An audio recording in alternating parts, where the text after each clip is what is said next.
Thank you, Carolina Panthers. We love you. Mwah. Your Chicago Bears, a.k.a. the new version of the Monsters of the Midway, sit atop the NFC with a 9-3 record after beating their tail in the Philadelphia Eagles last Friday afternoon on Black Friday, 24-15. We'll give you our Cisco and Ebert review coming up. In the rest of the NFL, besides Carolina pulled off the upset, there was a couple other scores that made you scratch your head.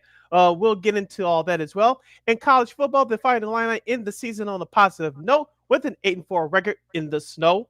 In basketball, the Chicago Bulls continue that downward slide again.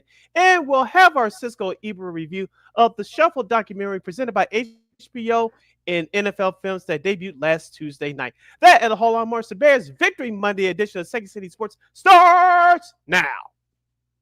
10, 9, 8, 7, 6, 5, 4, 3, 2, 1.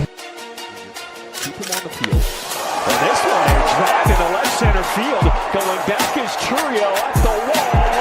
Get out! Robert Jr., his fourth of the season. And the Sox take the lead 2-1. Armstrong gets into another one. Sends Edman back. He's watching it land in the stands. What a night from Pete Crow Armstrong. Goes wide. Up the guard again. And he scores. What a play! On Jordan Bennington, no chance at all for the Blues netminders. Connor Bedard. Wow. Getting what a pass. Buzelis with the fake on the drive. J motions left. They're blitzing. It's picked up. Caleb throws. Middle of the field. Love catch. Breaks away the 30. Love 20. Love 10. Love end zone. Touchdown Bears.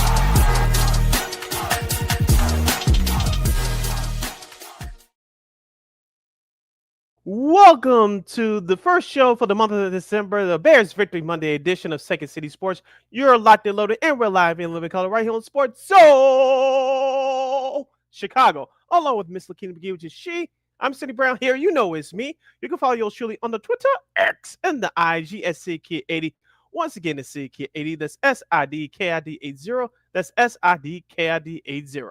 You follow LaKeena McGee on the Twitter, execute again at IG.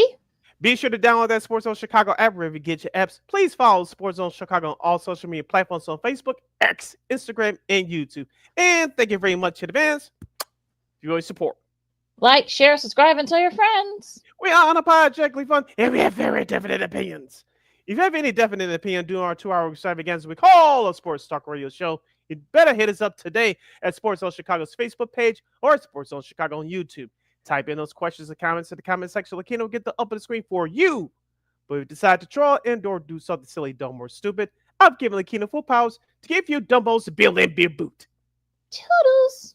But before we begin, shout out to our live game. That's LIVE Live Entertainment Game. Checking us out on our Sports Zone Chicago's Facebook and YouTube channels at 12:21 p.m. Central Standard Time. But let's not forget much love to the replay game. Checking us out on the replay, also on Sports Zone Chicago's Facebook and YouTube channels. Don't you ever forget our motto, where we talk sports, music, or entertainment. We will always provide. We'll be finding still the best here on the Second City Sports in the first show on the first day of December. As, of course, we'll talk Bulls as they lose another tough one to Indiana via Siakim buzzer beater, and the rest of the weekend in the NBA. College football, as it's the last week, it was the last weekend of the regular season. Also, some coaching departures that leave some willing to scratch your heads. We'll talk about that.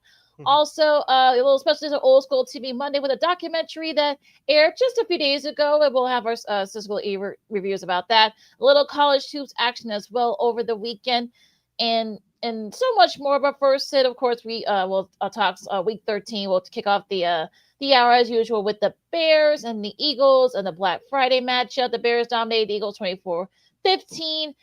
Combined 255 yards for Kyle Monangai and DeAndre Swift. Caleb Williams, 154 yards and a TD. On the flip side, Jalen Hurts had 2 TDs, but they were in a losing effort. 230 yards. It was a very windy day out there in Philadelphia. So the fact that the Bears, took a shot at using the run game to their advantage, they were able to do that. Mhm. And they're now 9-3, and and now, as we're recording this, they're in first place, and they're now the number 1 seed in the NFC. We'll talk about that part in a second here. But first, what did you think about the game, Sid? I have 2 words: total domination. Let me repeat that again: total domination. We talked about this Bears offensive line, which I'll start with first. It was in flux. It was in its early season struggles, trying to get that chemistry together, trying to gel. Remember, after the bye week, Braxton Jones out, Theo Benedict in. Now Theo Benedict is injured. Who steps in? Ozzie Trapillo.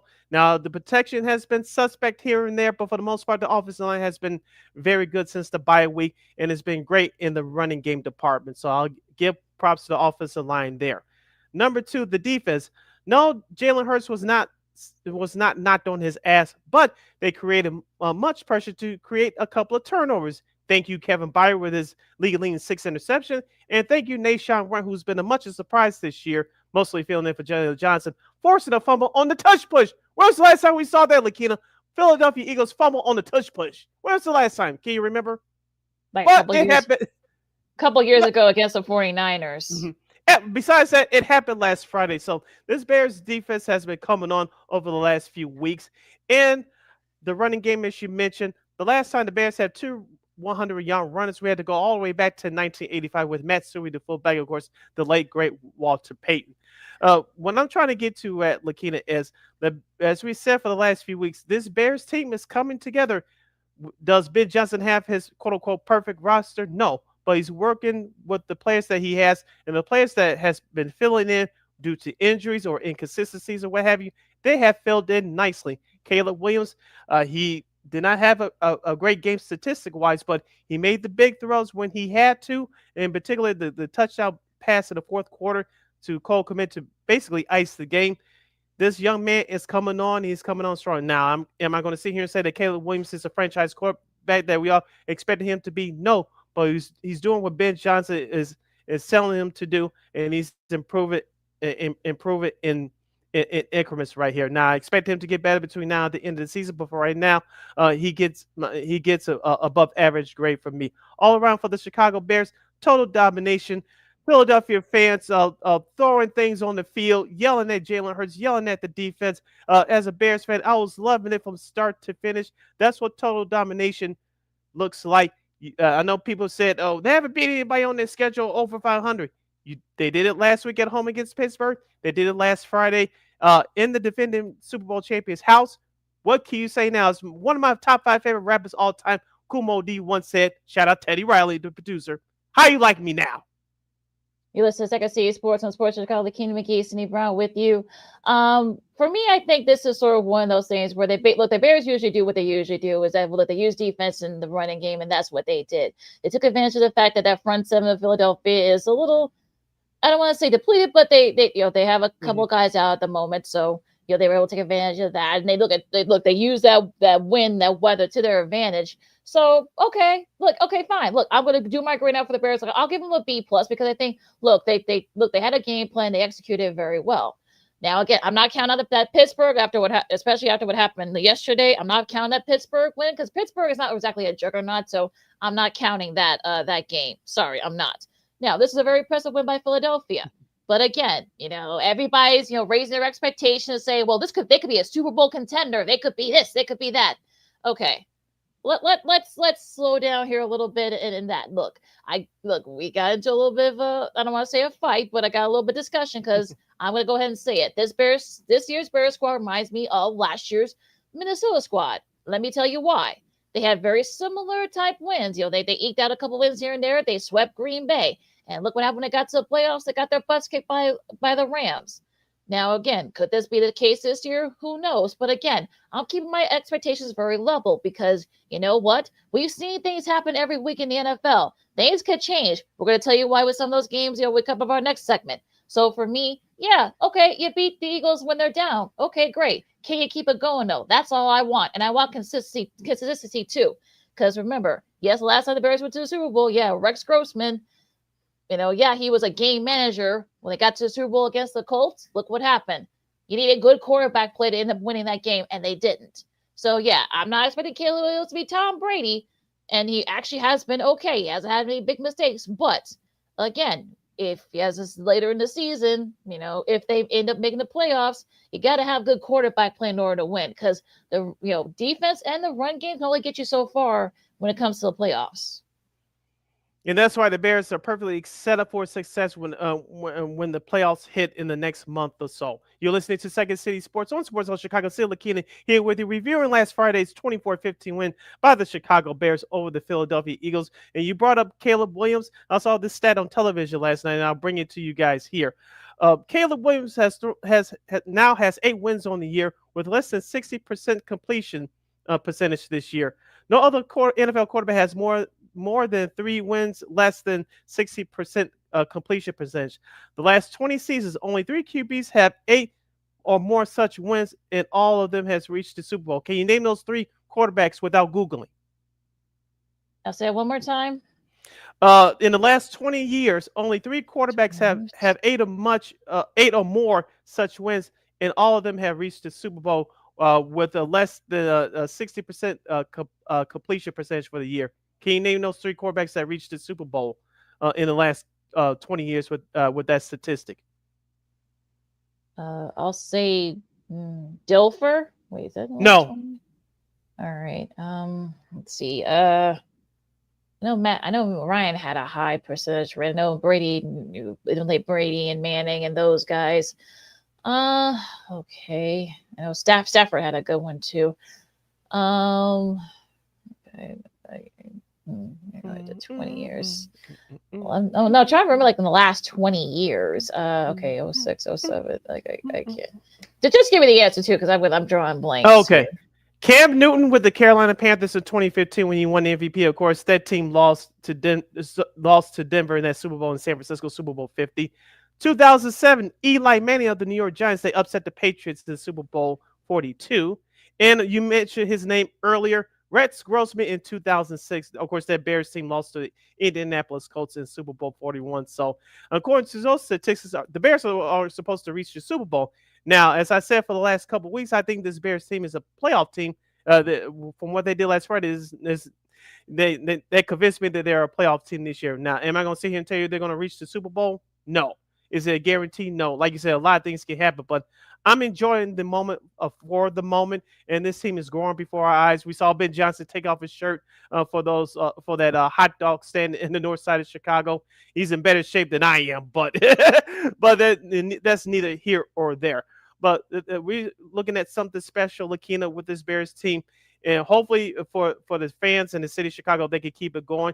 We mentioned about Philadelphia being a big test. No matter what happened to Philadelphia, if they were in full string, half string, quarter string, whatever, the Bears dominated them from start to finish. This coming week, it's going to be another test against Green Bay. You had them at Lambeau this week. You're going to have them here in Chicago in a couple weeks on December 20th on a Saturday night, by the way, under the lights on Fox. There's going to be another big test. So there's another big test coming up this coming week. As I said a couple weeks ago, Ben Johnson said to his guys, and I know he's going to say it again for this week. All the stuff that they went through for the first half of the year is getting them ready to what they're facing now. They passed the first test in Philadelphia. They got to pass another test, win within your division.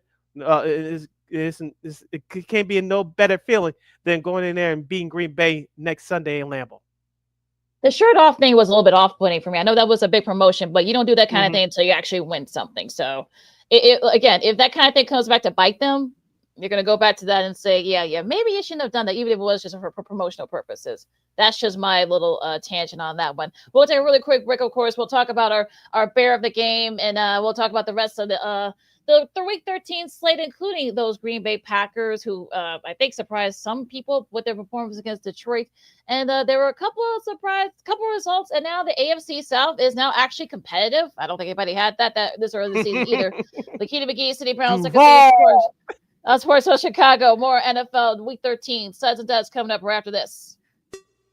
Hey, it's your boy, the Superback, Sean Sierra, and be sure to follow Sports Zone Chicago on all social media platforms. On Facebook, Instagram, and our Roku channel, you can find us at Sports Zone Chicago. And on Twitter, we are at Sports Zone Shy. Also, be sure to download our mobile app so you can take Sports Zone Chicago with you on the go.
Got it done here.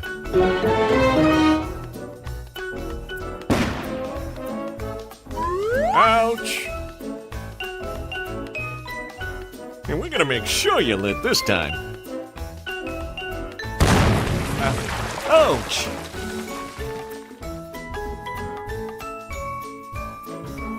You're not gonna get me this time. Ow, Manny! Oops!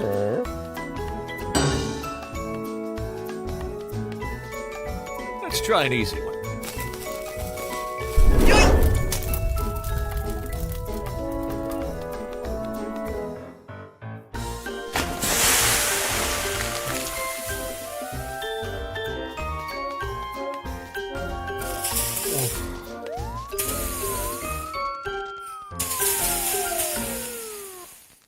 Every day we take steps to keep the people we love safe, but some health risks are easy to miss.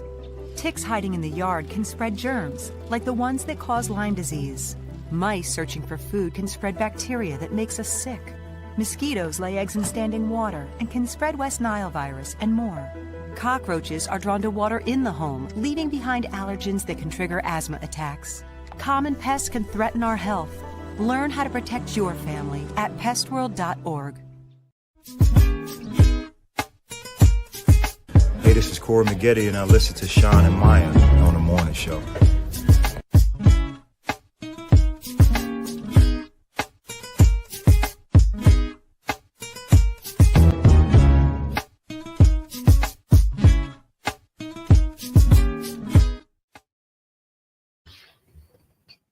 Welcome back to Second City Sports on the hashtag Bears Victory Monday, the first show for the month of December. You're locked and loaded, and we're live in living color right here on Sports Zone Chicago. I'm Sid, that's LaKeena. You can follow yours truly on the Twitter, X, and the IG at SidKid80. Once again, it's SidKid80. That's SIDKID80. That's SIDKID80. You can find my McGee on the Twitter, X, again at IG. As we wrap up our Bears post-game show and review the action from over this long Thanksgiving weekend from the rest of the National Football League, you can definitely hit us up at Sports Zone Chicago's Facebook page or Sports Zone Chicago on YouTube. Type in those questions or comments in the comment section. LaKeena will get the up on the screen for you. I don't want to go into a long here because we got to go to Thursday games. We got to go full slate games. So I'm going to keep mine short and sweet with who I think is the hungriest bear. I got Kyle Monungai. Another, he's got almost 600 yards in total rushing yards. He had 130 with a touchdown. He's been a quite late round find from Rutgers. Now, will they be able to keep him in a couple of years? That's a whole different situation. But the Bears have actually been pretty, has used it very well so far. We'll see if he can keep it up. My hungriest bear, I would give it to two players. I think this will be the first time in history since we started this a week or so ago. Not Kyle Monungai, that was yours. Nashawn Wright with the forced fumble recovery from Jalen Hurts on that touch push by the Philadelphia Eagles after they intercepted Caleb Williams. Philadelphia was about to go in to take the lead. Nashawn Wright said, "Not so fast." Forced a fumble and recovered it off the touch push, and of course, which led to that Cole Kmet touchdown to start the fourth quarter for Chicago to basically put that game away, and Kevin Byard, who had another interception in that game as well. So my Hungry's Bears are two of them this week. The combination of Nashawn Wright and Kevin Byard. Let's go to the Thanksgiving Day games. We usually don't do the Thursday games, but we're gonna do it here since we were on Friday. Detroit have now gone to 2-8 in their last 10 games on Thanksgiving. The Packers beat them 31-24. Jordan Love had 4 TDs, 234 yards. Josh Jacobs first came back from injury, 83 rushing yards. Christian Watson had a TD catch. Tavion Wicks had 2 of those 4 TD catches from Love. On the flip side, Jared Goff, 2 TDs, 256 yards. Jahmyr Gibbs, David Montgomery only did a combined 110 rushing yards. Jameson Williams, 144 yards and a TD in a losing effort there, but it was really the defense. Michael Parsons did a couple of big sacks, especially that sack that would have tied the game for the Lions. Well, the Packers, he's been paying dividends. And look, the Packers go to 8-3. Of course, they're going to be gearing up for their game against the Bears on Sunday over at Lambeau. Not like I said, these are not. We've been saying for the last 2 weeks. These Packers are not the same Packers. They're not. You got some names, of course, but it's been the smaller name guys that have done their thing for the Packers too. Yeah, we talk about Christian Watson and Romeo Doubs being the weapons for Jordan Love at his disposal. And of course, they're doing it without Tucker Kraft, their tight end, who's gone for the year. But even though we all, including our girl Christine the Queen Manica for KXRB, picked the Lions last week, it didn't shock me that the Packers did what they did because as you mentioned last week on our shows, that this Packers offense has been inconsistent all year, and with the Lions defense in particular, their secondary being trash, we thought that Jordan Love we put up some points. Well, they put up points. They did 31 of them, including 28 in the second and third quarters. And Jared Goff, the book is out on him now how to beat him. Treat him like a rookie quarterback. Get away with some timely blitzes up the middle, shut down the running game. And Detroit's offense looks like it's pedestrian. That's what we saw in that second half. So Green Bay, we talk about. I know we'll preview the game between the Bears and Packers on our next show on Friday. But Detroit, as I told you, they're in trouble. They could have held it off for another week if they would have won. But since their defense has been in the take just about all year outside of Aiden Hutchinson, looks like we're starting to see a slow death from them so far as this season. But the Green Bay Packers, they had that pedal to the metal from the second quarter on offensively, and they won the game. The better team won. Going down to Dallas as the Cowboys beat the Chiefs and somewhat of an upset, I guess, if you want to look at it. Dak Prescott had 320 yards and a couple of TDs. CeeDee Lamb had one of those TD catches with 112 yards. On the flip side for KC, Pat Mahomes, 261 yards and 4 TDs in a losing effort there. Rashee Rice had 2 of those. And look, I know people, because I heard certain people here in Chicago, I'm not going to name them, but I should, but I'm not going to, say that, they're feeding off the trash that happened with Marshawn Nealon and such. But I don't think of it that way. I think this team has gotten better. CeeDee Lamb has gotten the ball. Dak is getting more and more comfortable with the Brian Schottenheimer offense and the defense. Dare I say, they sacked Mahomes 3 times. They're starting to get going. Javen Clowney, remember he's he's out playing over there now. He had a couple of those, 2 of those 3 sacks of Mahomes. So the Cowboys are starting to get better.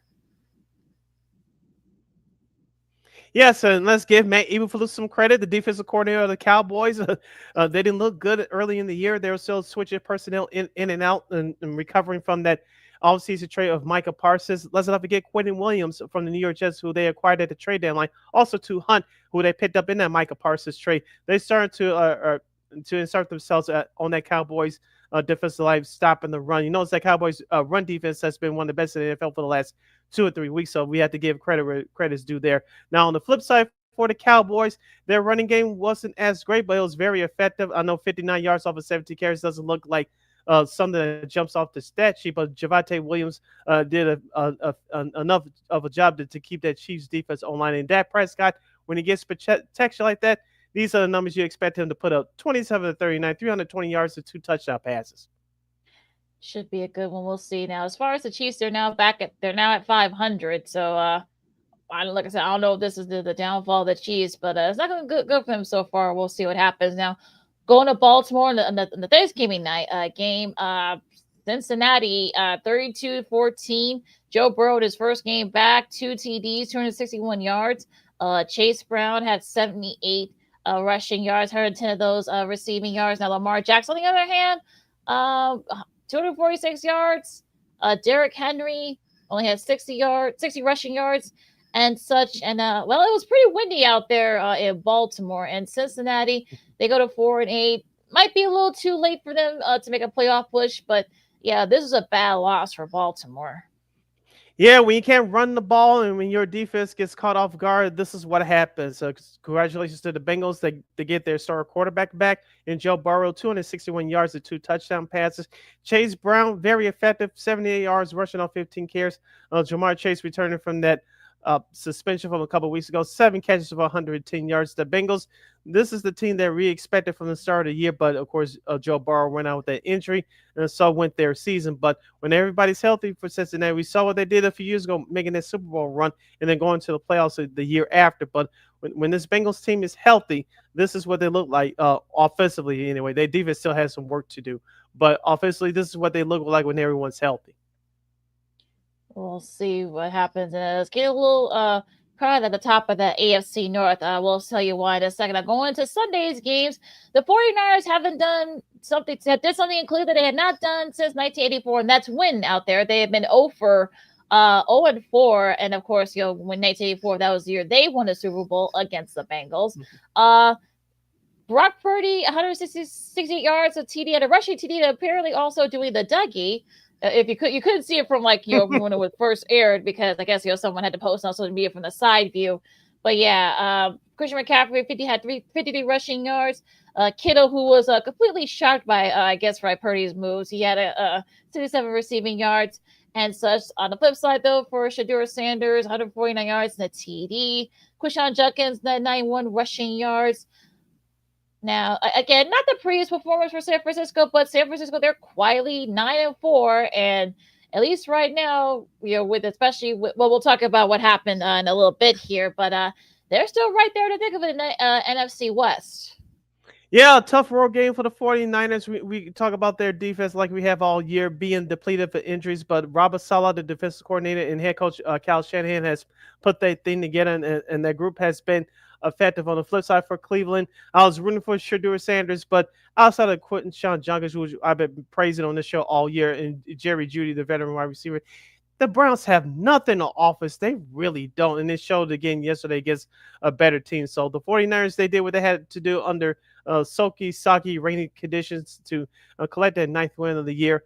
And it's going to be a battle between them and Seattle and perhaps the Rams now. We'll get to them in just a second for that NFC West title. Everybody had the Rams locked up for that division. Not so fast now. All right, let's get this one out the way. Miami, this actually ended up being a pretty thrilling game between two, not so good teams. Miami did beat New Orleans, Tua 21-17. Tua had 157 yards and such, 130, but it was a Devin Akane show. He had 134 rushing yards and a TD. Then on the flip side, Tyler Show had 2 TD passes, but also an interception, 239 yards there as well. So yeah, Miami, they're starting to play a little bit better. Like I said, I don't know if they'll be able to make a playoff run, but again, they have been playing better this last month. Yeah, give Mike McDaniel credit for getting the Dolphins motivated. I don't know what the rest of their schedule looks like, but I think they'll be able to finish strong. But do I think they're better than Buffalo in New England? No. Do I think they're better than the Jets? Maybe, but that's by default. But as far as yesterday's game was concerned, shout out to Devon Bailey of the New Orleans Saints. He had an incredible catch in the back of the end zone to bring the Saints within 2 before showed through that interception, which turned out to be a 2-point conversion turnover for the Miami Dolphins. The Dolphins, they're still fighting, as you mentioned. The Saints are just unfortunately one of the worst teams in football. So, and it looks like they'd be heading for a number 1 pick. All right, going down to AFC South Country. These next couple of games, Jacksonville. Shout out to Brace Real Dudes who had to call it this one for CBS. Unfortunately, this one wasn't wasn't even close. Jacksonville beat the Titans 25-3. Trevor Lawrence had 2 TDs, 229 yards, and such. Jacoby Myers had a TD catch. Cam Ward, 141 yards. Just really couldn't get anything going on offense for that Titans squad. And the Jags, Duval. Now they're at 8-5, I should say. 8-4, I should say. Yeah, even though you played the Titans, this is what you're supposed to do when you're a good team. Take care of the bad teams, destroy them, dominate them. That's what the Jaguars did yesterday. And very quietly, the Jaguars defense is starting to make some strides. So you can take it for what it's worth. But Trevor Lawrence effective once again, as you mentioned, with 2 touchdown passes. And Jacoby Myers has been a great addition from that trade from the Las Vegas Raiders. So basically replacing Travis Hunter on the roster, who's gone for the year with that torn ACL. So the Jaguars and Liam Cohen are finding a way now. Like you said before the break, the AFC Southwest is starting to get a little bit tight. Well, speaking of, most of the folks had this game here on CBS. The Texans, I guess you want to say upset, however you want to say it. Indy 20-16. CJ Stroud, his first game back, had an interception, but threw for 276 yards. Woody Marks had 64 rushing yards, and so Nico Collins had 98 receiving yards. On the flip side, though, in a losing effort, 2 TDs from Daniel Jones, 85 rushing yards for Jonathan Taylor. Pierce had a TD catch. Now, on the flip side for the defense, Cam Bynum had another interception. I think he's right there in the top 5 after a couple of Bears for that one for interceptions. But also shout out to him with the Steve Urkel dance. If you guys go back to that was nice buzz all over social media there. But it was actually the defense for Houston. Again, going to go on a tangent here with the Colts. Unfortunately, they didn't get the ball to Jonathan Taylor. I know 21 carries is not a lot. It really isn't. But yeah, Houston's doing the little things. The defense has been making the big plays when they had to. And now, look, now between Houston, Jacksonville, and Indy, it's getting a little crowded in that AFC South.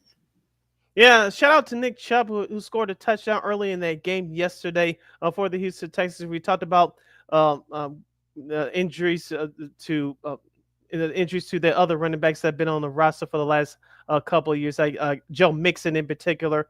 But Nick Chubb and a couple other guys have been filling in very well. And, of course, with Davis Mills filling in the last 3 games before yesterday, CJ Stroud returning, they went 3-0. But the Texas defense has been that calling card all year long. Give head coach D'Amico Ryans credit for that, having his guys motivated. They have Will Anderson Jr., who's a beast, as the kids would say.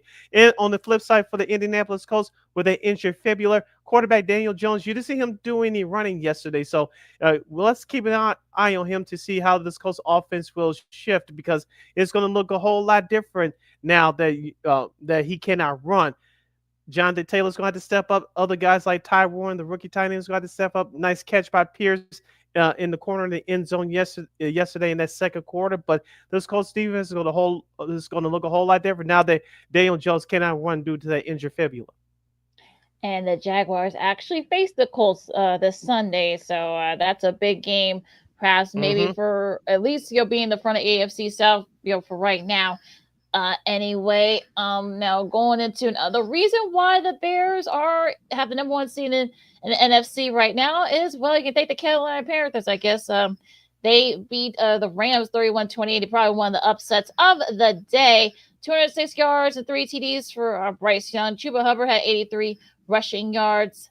Jalen Cocker, I should say, had a TD catch as well. On the flip side, though, Matt Stafford had 2 interceptions, probably his worst showing of the season, but 2 TDs. Blake Corum and Kyron Williams each had a rushing TD, as well as Xavier Smith had led the way in receiving for the Rams. So it was really just a matter of one of those things where I know Bears fans want to thank the Panthers again, but remember, though, this Panthers team has actually been pretty solid especially in these last few weeks. So let's give a little credit to the Panthers here for this win.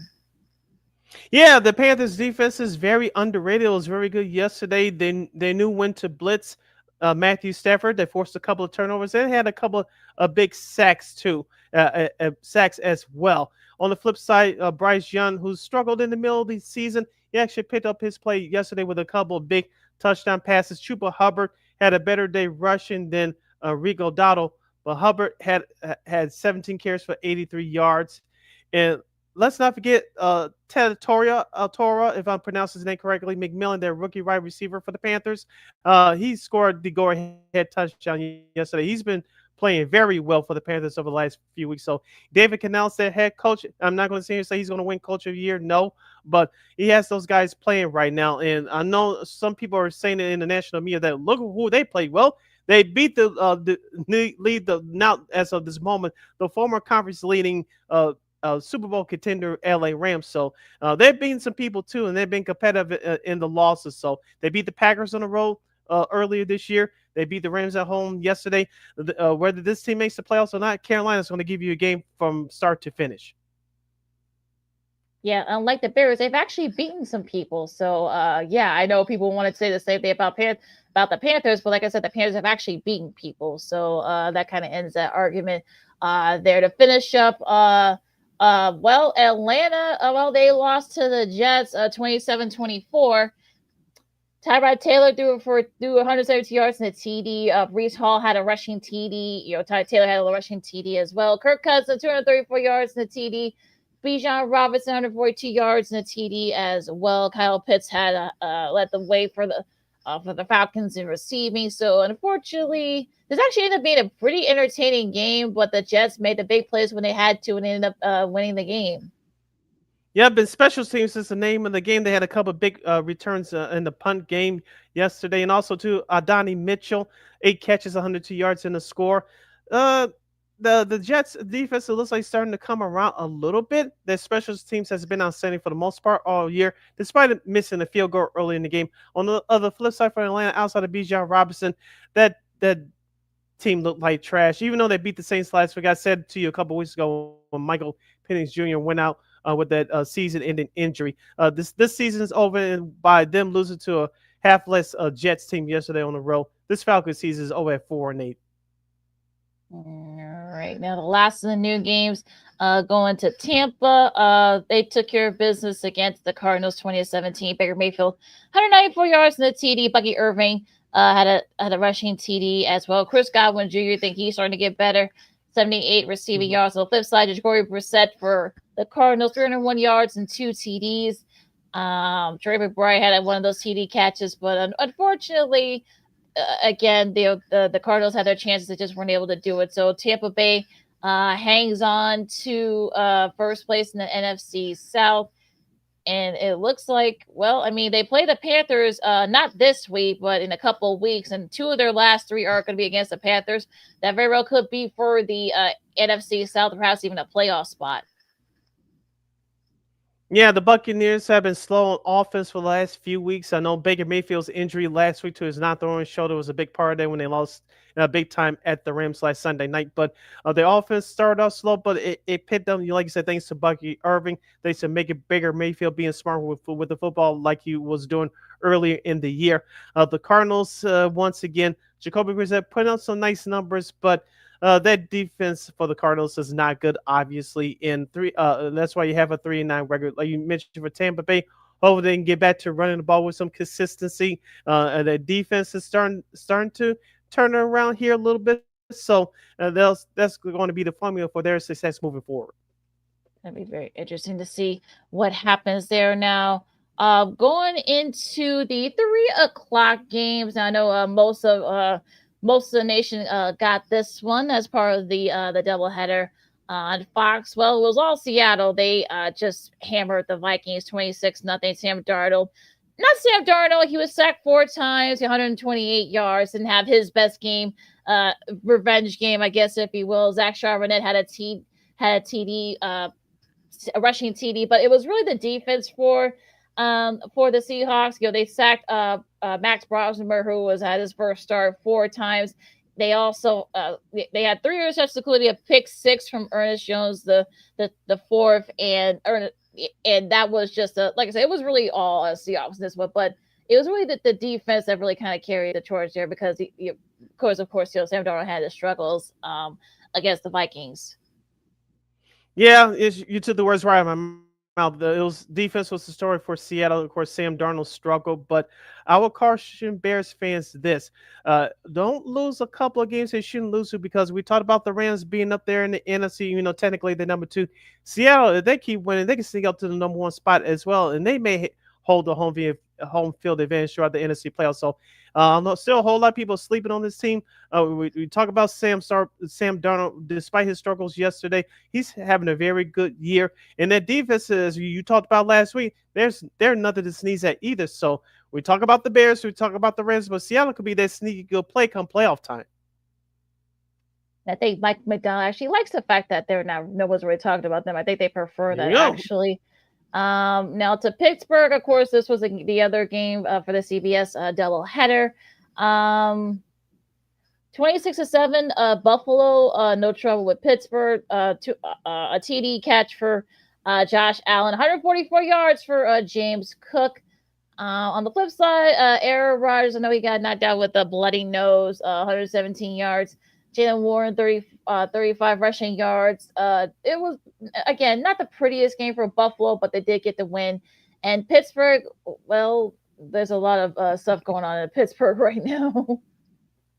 Yeah, with I believe it was Joey Bosa that hit Aaron Rodgers to have that sack recover fumble, which set up Buffalo great for them to score on the next possession. Rodgers landing on that left hand did not look good, and you mentioned that bloody nose, and that's why he did not return. Pittsburgh's defense is very good, but too much money, in my opinion, spent on the line. You didn't spend it on getting a valuable running back or protecting Rodgers on an offensive line. On the flip side for Buffalo, as you mentioned, James Cook got back on track, 32 carries for 144 yards. Buffalo's defense, it wasn't really tested yesterday, but it's going to get tested I believe in the next week or two when they go to New England to play the Patriots. And so their schedule is a little bit tougher down the stretch. So the Bills, even though they're tightening up as far as rushing the football, they still got to tighten up on the other side of the ball. So that's going to be a main key between now and the end of the season for them. It'd be interesting to see what happens there. Now, going into Los Angeles with the Chargers. I know Herbert got hurt with that his non-throwing hand. He fractured it. He's having surgery right now as we speak. So we'll see. Maybe we'll have an update on what the damage is, if he'll be out. Even still, he threw for 2 TDs, 126 yards for Kimani Vidal. He had a rushing TD for the Chargers. McConkey had a TD catch. On the flip side for the Raiders, Geno Smith threw for 2 TDs and such. And Brock Bowers, we had 2 of those both those TD catches from Smith. But again, if you're the Chargers, you'll take the win, and you just hope and pray that Herbert isn't going to be gone long. I know Trey Lance, I know he was kind of cold, but yeah, he did complete the catch. But again, you wonder, and the running game kind of salvaged that win for the Chargers. But you wonder, you hope that you're hoping that Herbert won't be gone too long. Yeah, the Chargers, they have a tough game this time next week against the Philadelphia Eagles. So even though you have Trey Lance as your backup, it's still going to be a tough contest. I know the Chargers have been dealing with injuries all year long. And this is just another bullet within the chamber there. On the flip side for the Raiders, they're not good. What else can you say outside of Max Crosby and their tight end Brock Bowers, who's very good? Did you see that one-handed catch he made for the touchdown late in that game in the fourth quarter? That was remarkable. But besides those 2 players, the Raiders have nothing right now. And as I said last week, Pete Carroll does not have a ball head like I do, but maybe he'll have one at the end of the season, because I don't know if he knew that he was walking to he knew he was walking to a challenging situation, but I'm sure he didn't know that this could get this ugly this quickly. Yeah, they fall to 2-10. Last but not least, the Sunday night game, which actually ended up being quite entertaining. I don't think anybody had that when it could have been a junk game for NBC in the Sunday Night Football. But the Broncos needed overtime, but they beat the Commanders 27-26. 321 yards for Bo Nix in the battle of the former Oregon QBs. And a TD, RJ Harvey had a couple of rushing TDs. Marcus Mariota had a couple of TD passes as well, with Zach Ertz leading the way in the receiving, and Terry McLaurin had one of those catches as well. And Treylon Burks, if you saw that catch, definitely one of the catches of the year, basically like one arm. And so that was just a crazy catch. But it was really the Broncos defense. Nick Bonito made that late stop as the Commanders went for two to try to win in overtime. That ended up not happening. But yeah, it was really the Broncos defense that definitely kind of like led the way for the Broncos in this game. Yeah, the Denver Broncos, as I said at some point this year, they needed to play better on the road. They lost a tough one at Indianapolis. They lost to the Chargers on the road to start the year, 0-2 on the road. Ever since then, they won 4 straight on the road. They're 4-2 away from Mile High, 10-2 overall. Bo Nix actually played a little bit better, 29-45, 321 yards and a touchdown pass. So, like you said, their defense, it was gutted throughout the last half of that game, but when they needed to step up the most, they did, especially on that last play of the game. So, shout out to Sean Payton, 10-2 overall. They're going to be your AFC West Division champs. If they have home field advantage throughout the playoffs, they're going to be tough to beat. And they've become the first team in the NFL to 10 wins, and they've actually beaten people. They beat the Eagles on the road. They beat the Chiefs. So I know people want to compare and contrast. Mm-hmm. Well, the Broncos have actually beaten people too. So that's how they got to their 10-2 record. Now studs and duds. All right, I'll go back to last Thursday on Thanksgiving Day. Jordan Love with 4 touchdown passes as the Packers beat the Lions 31-24 at Ford Field. My second stud will go to Kyle Monangai, rookie running back from Chicago. 22 carries, 130 yards, and a touchdown as the Bears beat the Eagles in dominating fashion 24-15 last Friday on Black Friday. And my third stud, it will go to James Cook. James Cook III from Buffalo, their running back, 32 carries for 144 yards as the Steelers lose to the Buffalo Bills 26-7 in Heinz Field. Houston beating Indy. That's my first dud. The defense kind of made Will Anderson of that defense really kind of help themselves out there with that win. So again, the AFC South is getting very interesting. Carolina, Bryce Young especially. 3 TD passes, including a couple of big ones late in the game. The one late that kind of clinched that win against the Rams, the upset win as well. And I'll say the Broncos defense. I mean, look, they made the plays. Look. I mean, Mariota had his big shots and stuff like that, but when they needed it, they made the plays that they needed too late. Right. Our 3 duds are as follows. I'll go first. The Baltimore Ravens, 14 points against a terrible Cincinnati defense. Excuse me, from last Thursday, inexcusable. Now you have a race in that AFC North with the Pittsburgh Steelers losing. You didn't take advantage of them winning, so that's my first dud. My second dud, the Philadelphia Eagles. We thought LaKeena, even though I did pick the Bears last Friday along with Christine the Queen Manic. I know you picked Philadelphia. What the hell was that? I know they don't want Jalen Hurts to get hurt, but have him on a couple RPO options, run pass options.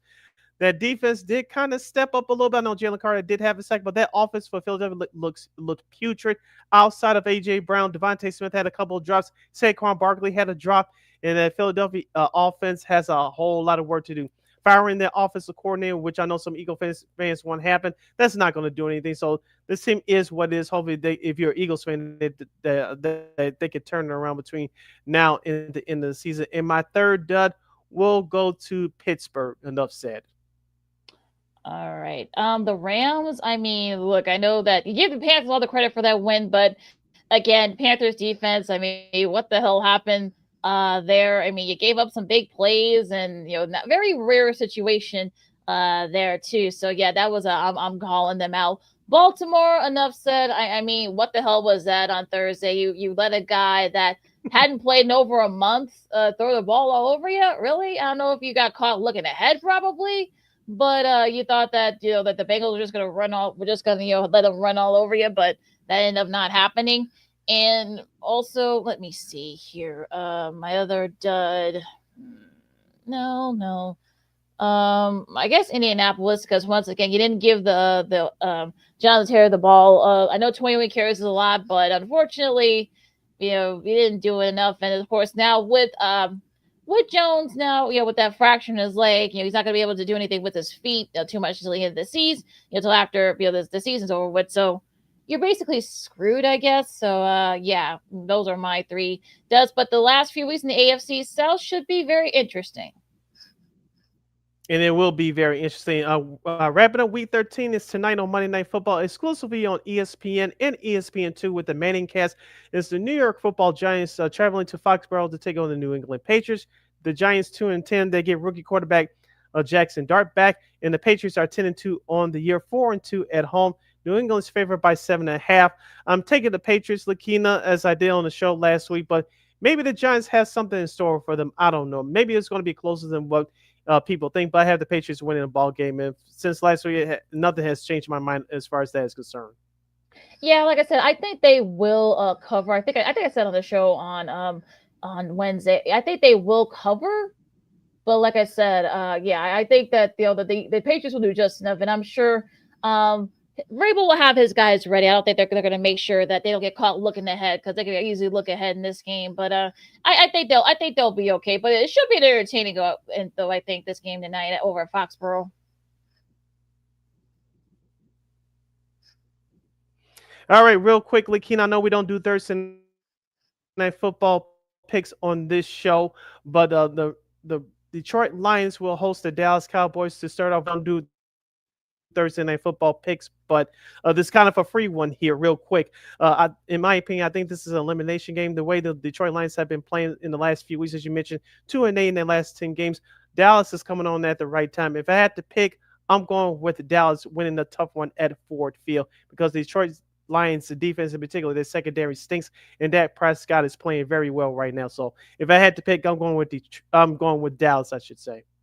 Yeah, I think Detroit's been a free for all. They've had a lot of injury, especially on that defensive secondary. And look, the Cowboys, however you guys want to feel that they're using the Nealon's death as motivation. But like I said, they have been playing better. Dak's been playing better in that Brian Schottenheimer offense. The defense gave Eberflus some credit. They actually look good. So yeah, I think that Dallas should win this game.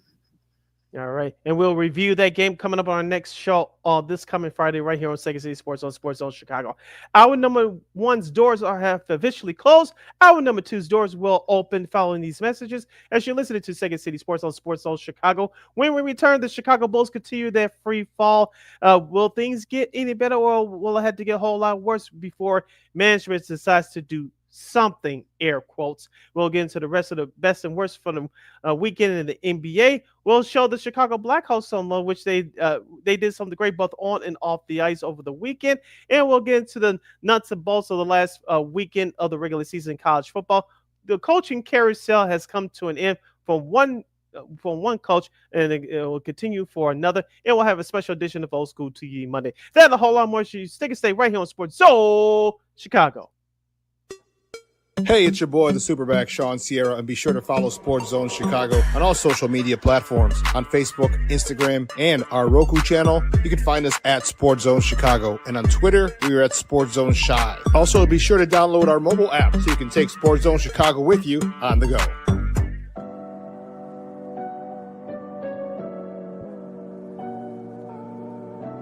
How do you take care of your mind health? For my mental health, I meditate in the mornings. I have my dogs. They're the best. I just find ways that help me just relax. Finding things that make me happy, like being close to my family. I meditate a lot and read books. I have hobbies outside of the game. I'm able to switch off. I'm able to turn my brain off from the game of basketball. Your mind health matters. Your mind health matters.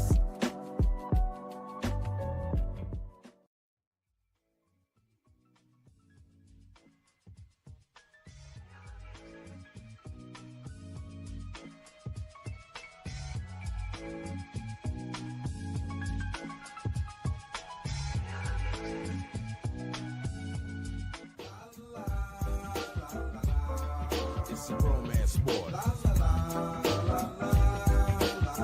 What? It's a romance sport like that. Your Marine Corps' way of life is to defend the American way of life.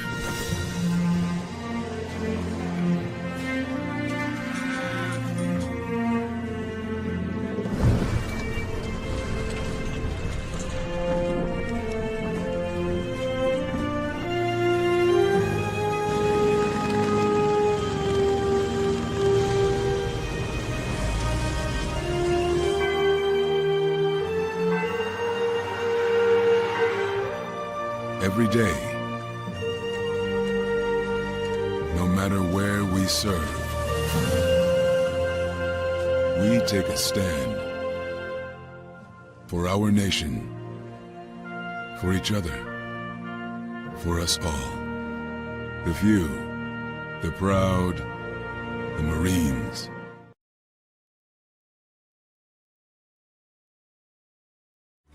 Everybody in a work zone is someone's somebody. This is my mom. She works for KDOT. This is my dad. This is my mom. This is my daddy. This is my sister. This is my daddy. This is my son, Scott. He was killed while working in a highway work zone. When you drive through a work zone, drive like a life depends on it. Because it does.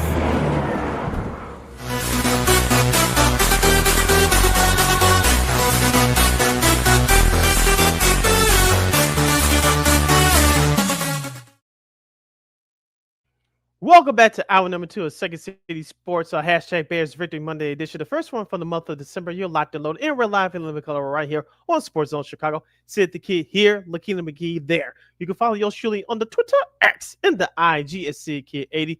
Once again, it's SidKid80. That's SIDKID80. That's SIDKID80. You can find LaKeena McGee on the Twitter, X, and again at IG. As we kick off hour number 2, talking Bulls and the rest of the NBA, and perhaps some Blackhawks as well for this half hour to start hour number 2. If you have any questions or comments regarding those subjects, you got to hit us up at Sports Zone Chicago's Facebook page or Sports Zone Chicago on YouTube. Type in those questions or comments in the comment section. LaKeena, get the up on the screen for you. Bulls now lost 3 in a row during their NBA Cup, but of course they were already eliminated for the NBA Cup. But in their last game of the NBA Cup, they lose to the Pacers via a buzzer beater by Pascal Siakam, 103-101, and just not a good showing once again for the Bulls. They fall to 9-10. 17 points for Josh Giddey, and also as well as Trey Jones off the bench for the Bulls. 15 points each for Kevin Huerter, as well as I would assume it was 16 points for Vooch as well. Siakam, of course, with that game winner, had 24 points. Benedict Mathurin had 19 points as well. It's also the Pacers, just their 4th win for the Pacers this year. So unfortunately, 3 in a row for the losing 3 in a row for the Bulls, especially against teams with under 500 record. So Sid, did you watch? And what the heck's going on with the Bulls these last few weeks? I saw most of the second half of that game last Saturday night against the Pacers because outside of Northwestern Illinois, the rest of the college football primetime slate was trash, but we'll get to that in our next segment. But we said this last week on the show, LaKeena. This next 2 weeks could define the Bulls season because they were struggling at the time as well. And we said that this next 2 week stretch with 7 games against teams with below 500 marks, you can make up some hay. Now that they lost 3 in a row, as you said, they're 1 game under 500 at 9-10. And you have Orlando tonight on the road, which we'll give you a quick preview of that game coming up. And you have Brooklyn at the UC on Wednesday. But getting back to the games last weekend, you actually shot well in that loss against Charlotte, 45% from 3, 42% overall. But you couldn't get the big stops where you needed to, and the interior defense has been a Bulls' problem all year and for the last few years. And then, of course, last Saturday, without Kobe White, you still had your chance to win the ball game, but this team just lacks. They're consistently inconsistent, and even though we said last week that Pacers game was going to be tough because Rick Carlisle is still one of the best coaches in the league, even though he doesn't have the talent right now. He gets the most out of his guys. You saw that last Saturday night. Yeah, so speaking of that, talking about that Orlando game, I know that the Bulls have had a hard time in Orlando the last few years. Of course, Vooch played there for years, and it's going to be interesting to see. You can actually watch that game streaming on Peacock, and one of the few nationally televised games for the Bulls this year. But yeah, I mean, it's going to be interesting to see what happens tonight. I know Wagner, I think he averaged about like 22 points a game against the Bulls. So it's gonna be interesting to see what the Bulls' mindset is now. Now Orlando, granted, they've been okay. They haven't been great, but even still, but yeah, the Bulls, yeah, it's gonna be one of those things where they need something to give them a spark, and we'll see if this game kind of gives them that spark. Now, unfortunately, they weren't able to load on wins, and unfortunately, we thought they would be playing those teams below 500, I should say.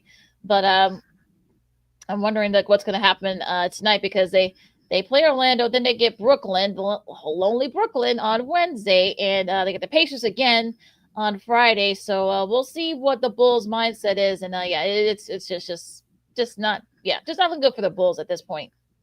I think the Bulls need a whole lot more production out of their bench. You got it last Friday. You didn't get it Saturday, even though Kobe White was out of the lineup. Outside of Trey Jones, no one has shown up consistently in terms of scoring coming off that bench for Chicago. And Matas Buzelis, I know we talked about it last week on the show. He got benched in one of the games from the previous weekend. It looks like that has affected him. He scored 8 points each in the last 2 games, and he has to get it going tonight. On the flip side for Orlando, they won 8 out of their last 10 games. I know Pablo Banchero has been injured, but Orlando's been getting it done defensively. They're ranked in the bottom half of the league. Now they're ranked in the middle, going to the top of the league as far as defensive ratings are concerned. So it's going to be another tough game for the Bulls tonight. I know they beat Orlando early in the year in Orlando, but this is a much better Orlando Magic team right now with the ways the Bulls are going.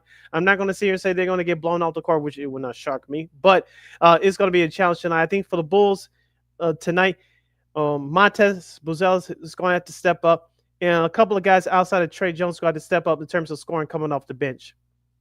And also, Orlando did snap Detroit's 13-game winning streak on Friday, so they might be a little bit of on a roll here. So so we'll see what happens tonight. Now going into this weekend's games, we'll go through we'll see our usual the weekend stuff. But Luka had 34 as the Lakers. These are yesterday's games, by the way.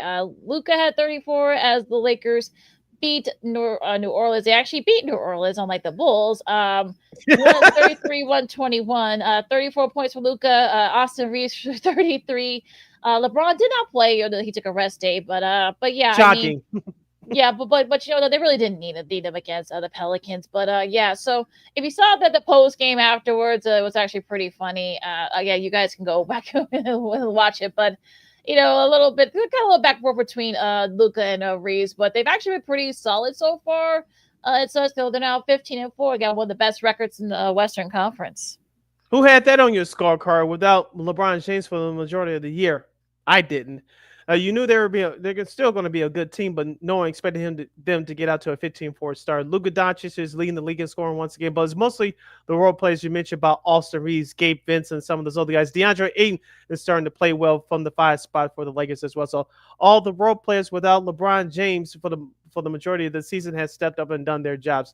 I think that should be the main story here with this Lakers team. So as we said, the couple of games that we saw LeBron James played this year so far, he's fitting very well with Luka Doncic and the rest of those guys on this team. So the role players next to Luka Doncic have done the job thus far this year. Memphis beat Sacramento 115-107. Zach Edey had a career-high 32 points for Memphis. Minnesota behind 32 points from Anthony Edwards. They beat the Wemby-less San Antonio Spurs. OKC beat Portland as she had 26 there. Jalen Giles had 41 as the Hawks beat the Sixers, I should say, a double overtime. And if you had the over on that one, you had a nice nice finish to your long holiday weekend. The Knicks beat the Raptors pretty easily. Boston edged out Cleveland, I should say, and Pau Sablin had 27 as Houston took care of business against the Jazz. Yeah, Houston's looking good right now, challenging the Lakers and Denver for that top spot in the rest of the conference. Kevin Durant has done the job, and some of the young players have done the job as well. Boston's still trying to get to that 500 mark and be a formidable team. I think they still will make the playoffs. They're still trying to figure things out without Jason Tatum this year. Cleveland.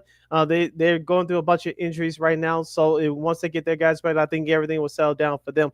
And for the Raptors, they're going through a little tough stretch right now. The Knicks gave them a smack of reality last night. But the Raptors are still good. We talked about that a little bit on the show last week.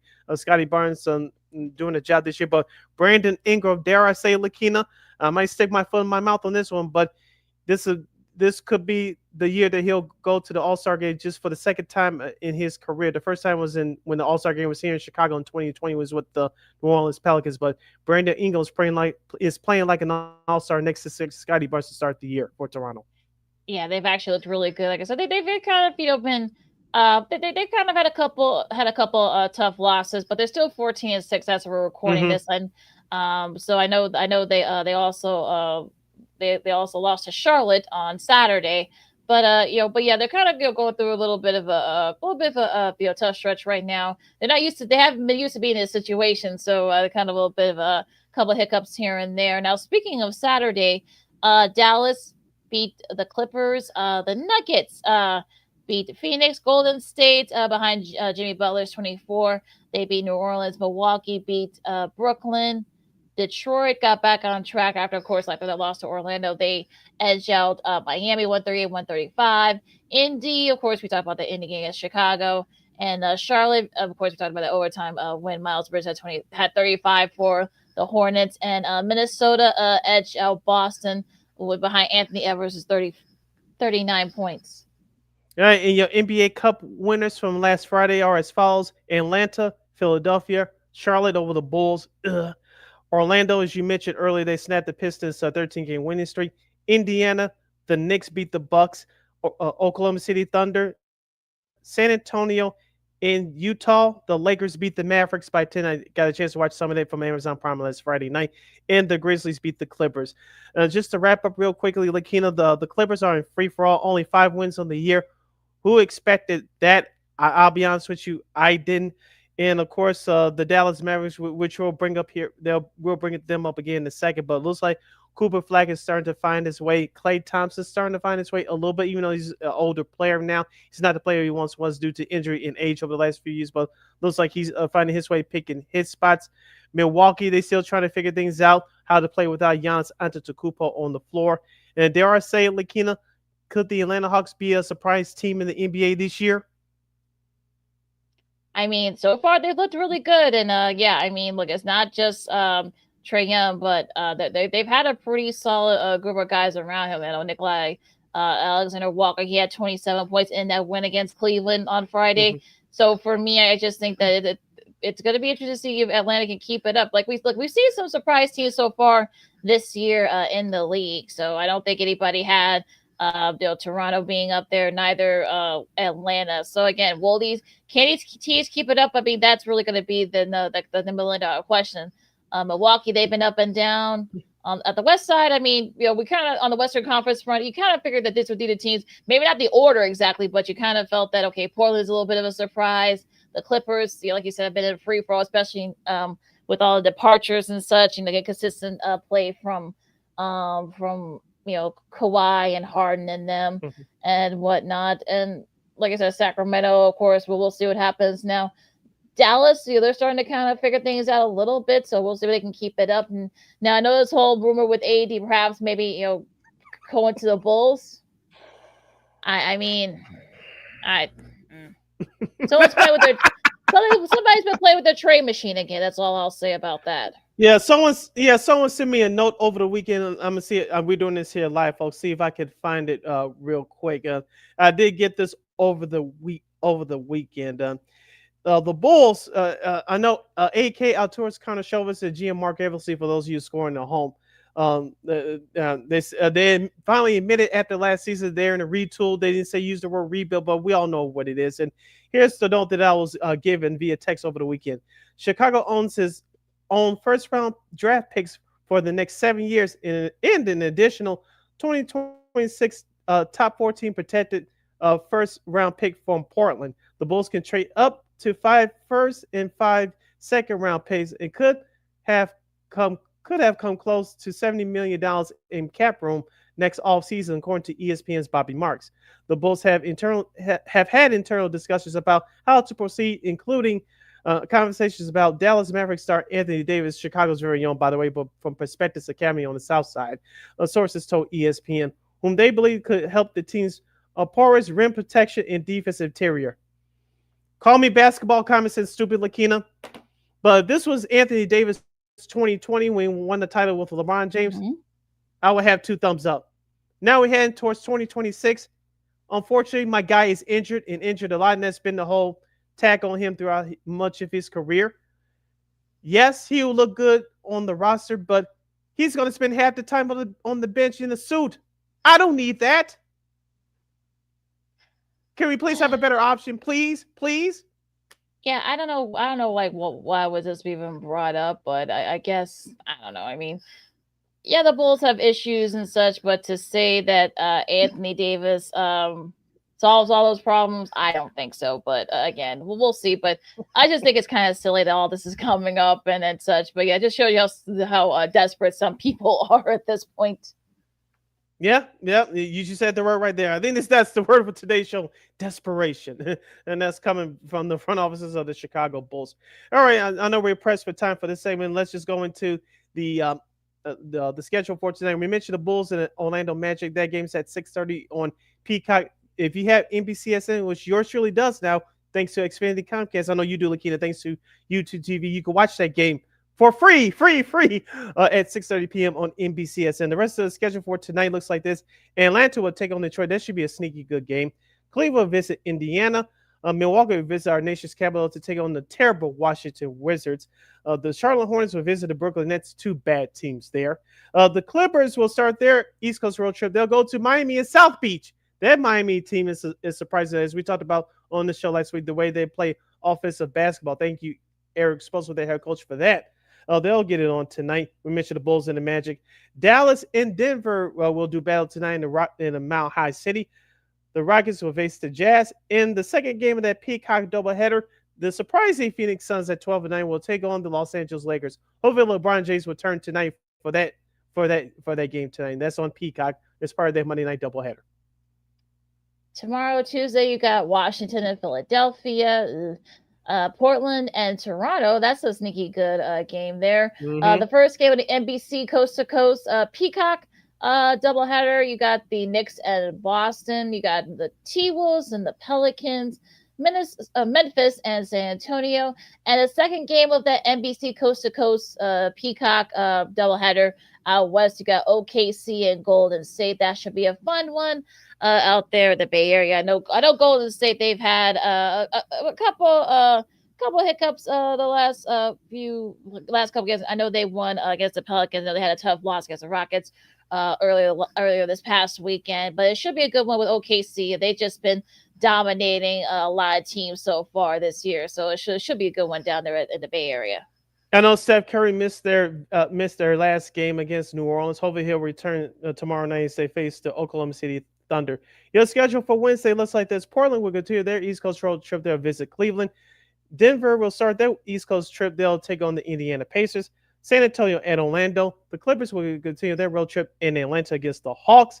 The Hornets will visit the Knicks at MSG. As we mentioned earlier, the Nets will visit the Bulls at the UC. Sacramento will visit Houston. Detroit and Milwaukee once again from the Fiserv Center in Milwaukee. And the lone NBA TV game on the night. This will be the last game of the year between these two teams. The Miami Heat will visit Dallas to take on the Mavericks in a rematch of the 2016 and 2011 NBA Finals. Again, they split those finals, by the way. On Thursday, NBA TV Golden State starts their annual East Coast trip. Thursday. They face Philadelphia. That'll be on NBA TV. Boston and Washington, Utah, and Brooklyn. The Lakers, they start off their East Coast trip. They go to Toronto. That should be a sticky good game there. And Minnesota and the Pelicans at 7 o'clock. And that's your schedule for this week in the NBA.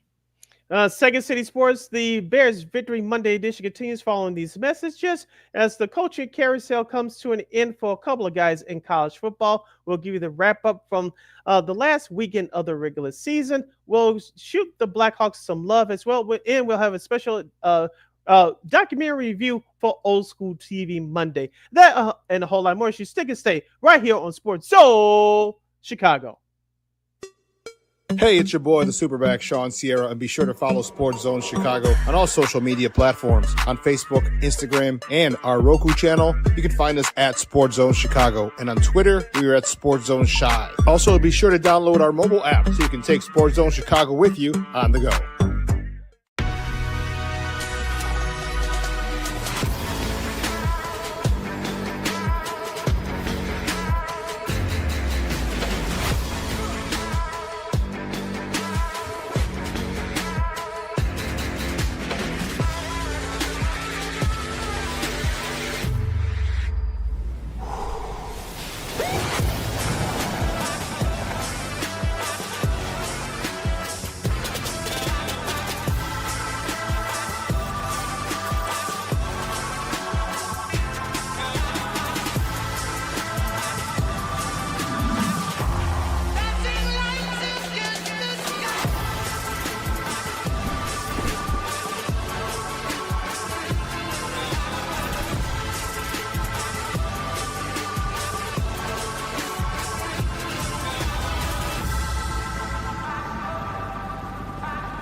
Got it done here.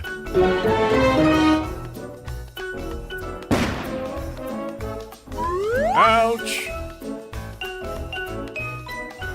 And we're gonna make sure you live this time.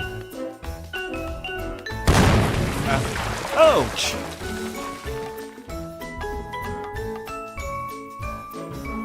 You're not gonna get me this time. Ow, Manny! Whoops!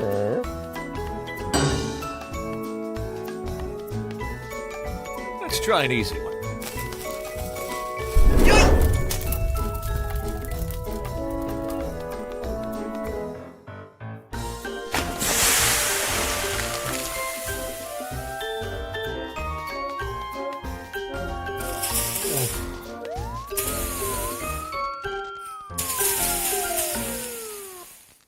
Every day, we take steps to keep the people we love safe, but some health risks are easy to miss.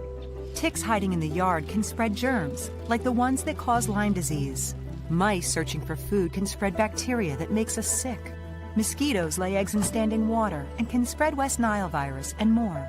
Cockroaches are drawn to water in the home, leaving behind allergens that can trigger asthma attacks. Common pests can threaten our health. Learn how to protect your family at pestworld.org. Hey, this is Corey McGee, and I listen to Sean and Maya on the morning show.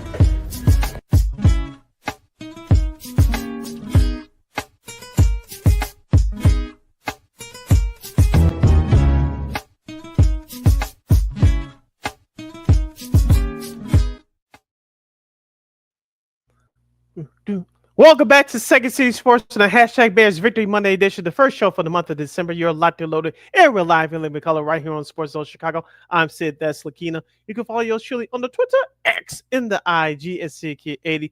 Once again, at SidKid80. That's SIDKID80. That's SIDKID80. You follow my Keena McGee on the Twitter, X, and again at IG. This is our last segment of the show for today. If you have any last minute questions or comments for us, any other topics that we discussed thus far on today's show, you better hit us up right now at Sports Zone Chicago's Facebook page or Sports Zone Chicago on YouTube. Type in those questions or comments in the comment section. LaKeena will get the up on the screen for you. Now we'll talk about the weird coaching carousel that happened in college football the last few days. Now, as far as the games themselves for Week 14 to finish up the regular season. Are concerned. Purdue, they got their butts kicked by Indiana. Of course, clutching their spot. I'm talking about the Hoosiers in the Big 10 title game. Texas upset Texas A&M. Thanks to a rushing TD from Arch Manning, and that game was just a very weird game from start to finish. There, Georgia, no trouble with Georgia Tech. They hang on. As well. So it'll be once again between Alabama, of course, with Bama winning, holding on to winning against Auburn, the Iron Bowl on Saturday. It'll between those two once again for the SEC title game. Ole Miss, no trouble with Mississippi State. But unfortunately, well, Lane Kiffin is gone as head coach. He goes to LSU. I don't think anybody's surprised by this, but the fact is that unfortunately, apparently he wanted to stay a coach, but Mississippi said no, and they should have, as they should have, because look, why should they? Look, I know it's the playoffs and such, but why should they let you stay knowing that you want to leave? So again, this is not the first time that Kiffin has done this. So this is not like it's not like the folks at Ole Miss should be surprised that he did this, but it's kind of funny that I know we've heard people say, well, he wanted to say blah blah blah, but let's also remember too. I think unfortunately this is really like the crux of what's going on in college sports in 2025 because I've seen this happen in other sports as well. But yeah, I mean what Kiffin did isn't a big shocker and such. Yeah. But, no, I just want to finish this, but yeah, I know that just real quick, I just want to finish this point, but yeah, but it is sort of one of the things where yes, I know Chesley over at James Madison, he's not going to be the coach of UCLA. They're actually going to let him finish the season. Of course, they got a conference title game coming up before he leaves and the bowl game. I don't know if they're going to let him coach the bowl game, but it's going to be interesting to see what. I know they let him stay, but again, that was a totally different situation. They're not going to a college football playoff. So but yeah, I think it's at the other school's discretion, and also the players' discretion as well. So yeah, it's just weird how like all this kind of transpired yesterday. Yeah, and Lane Kiffin is trying to keep all his options open as well, so he's no different than any other coach. And like you say, it's to the school's discretion if they wanted him to coach out the rest of the year or not. The reason why he's not coaching there anymore is because not only he went, went to another school, he went to their rivals in the same conference at LSU. So why would you let him coach to finish out the year, knowing that he's going to your rival next year? You're going to see him again for an X amount of years. So I think Ole Miss did the right thing ethically by his school standards and let Lane Kiffin go along his merry way ASAP.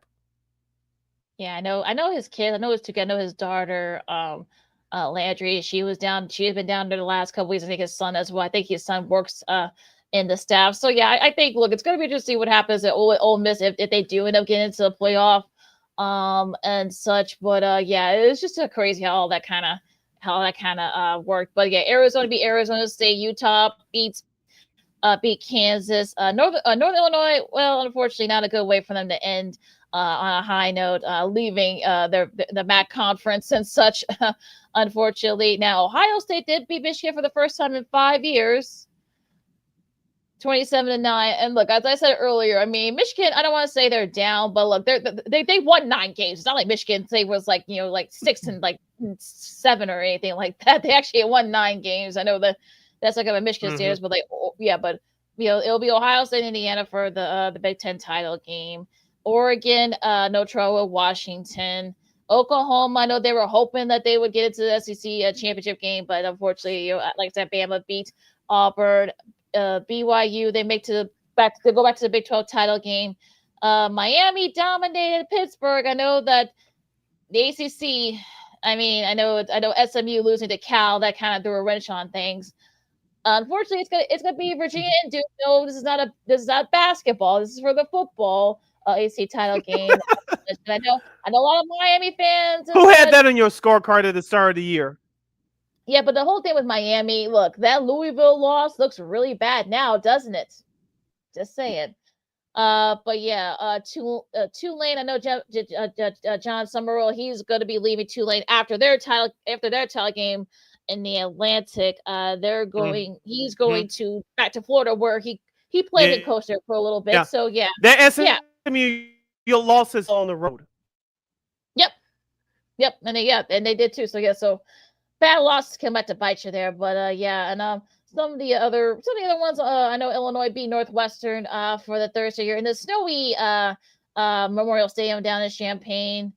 UNLV beat Nevada to clinch a spot in the Mountain West title game. Your buddy PJ Fleck, ended the season on a high note, taking care of Wisconsin. They are now 7-5. We'll see what bowl game they're going to be going to. So yeah, a lot of we'll talk about some of the title games and such on Friday because there's some good ones here.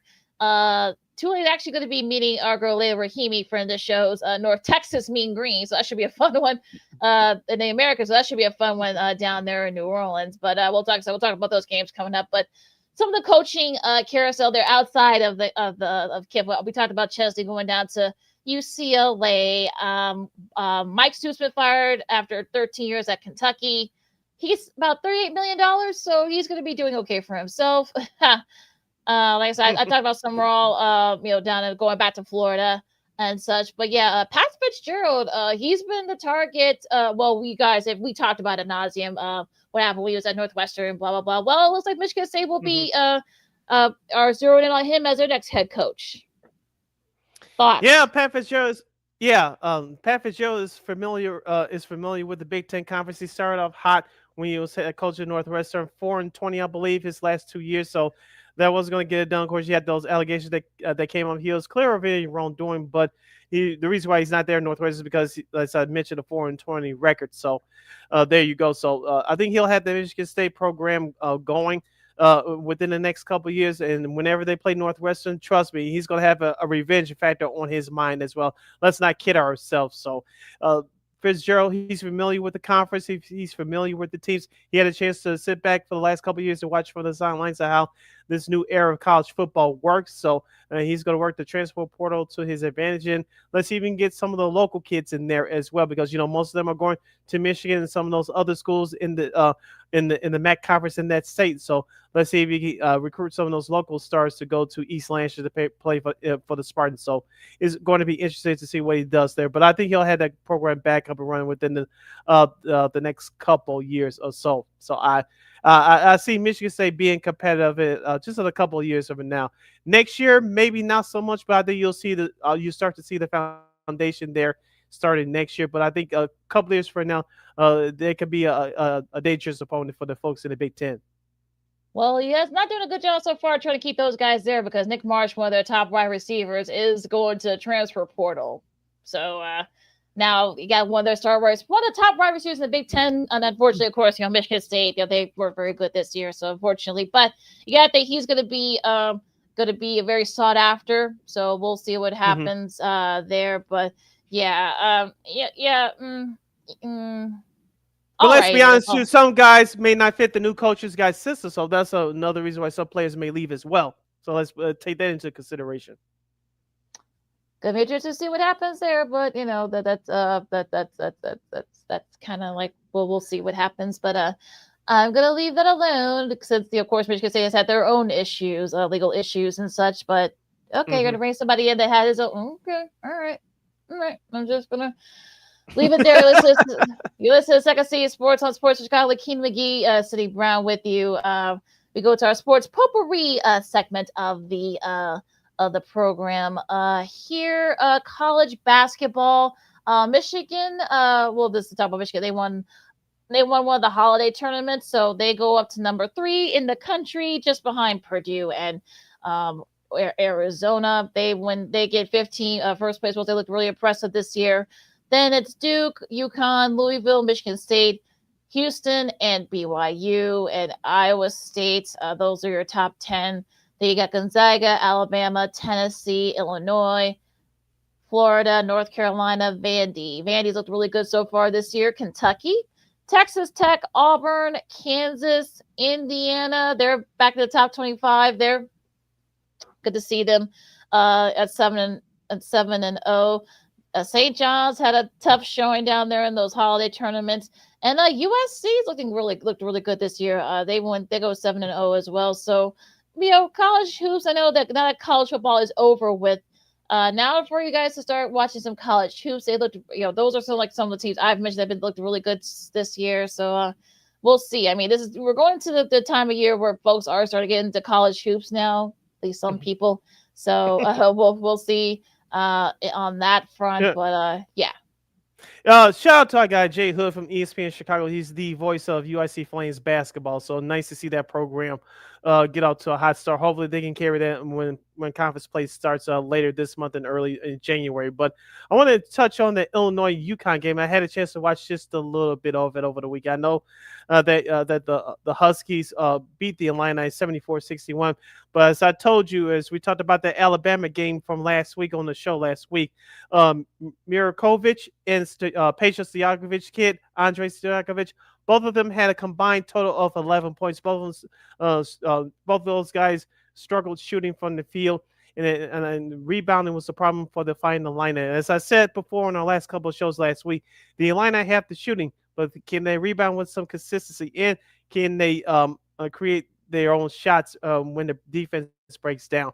That's going to be the two things that I'm looking forward to the Illini this year. Both Mirakovic and Stojakovic, in my opinion, those are the dynamic duo scoring runs for the Illini. If both those guys are not scoring, Illinois is going to struggle this year, and they cannot afford to have these two guys struggle in games like this. I know it's still early in the year; they still got some things to figure out, but both those guys got to be on their game every night for this Fighting Illini team to win. I like Kylan Boswell, the point guard, but those other two guys I just mentioned, they got to be on every night. Shout out to those Fighting Illini uniforms from those old days back in the mid 80s to mid 90s with those. I wish they would bring those uniforms back more often because I love those uniforms. Those with the Fighting Illini in the front. I wish if it had been an orange, the way that court was set up in the MSG. I mean, everything would have clashed and that would have not been look good. So I'm glad they went with the dark blue and such. But look, quick teams have been a problem for the Illini in their two losses this year. Alabama out sprinted them. That's and also same thing happened with UConn. So unfortunately, people weren't able to watch it because they had all the Bears pregame stuff. So I had to stream it on YouTube. But it was really good showing by UConn that went over Illinois. Iowa and Michigan State, of course, Big Ten has already started their conference schedule. That'll begin on Peacock. Both teams are undefeated so far this year, so this should be a fun one. That'll be tomorrow night on Peacock. Tennessee and Syracuse, that should be a fun one. That's gonna be on ESPN2. Let's see here. Florida and Duke, that should be a good one. The defending champion Florida. Of course, you got the Boozer twins.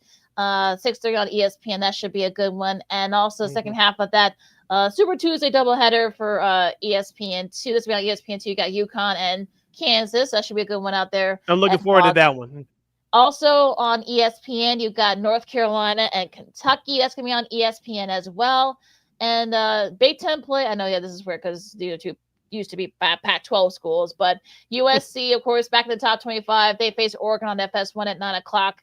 That should be a good one there as well. Although that court's got my old issues with that court as well out in Eugene. But yeah, that should be a fun one out there in Eugene coming up on. These are tomorrow's games.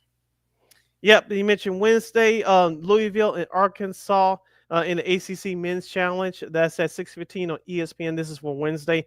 It'll be followed by NC State and number 20 Auburn, and that's at 8:15 on ESPN. Other highlighted games for Wednesday on ESPNU, we have Clemson versus number 12 Alabama, and we have number 17 Vanderbilt versus SMU. Both teams are undefeated at 80-0. That's at 8 p.m. on Wednesday on the SEC network.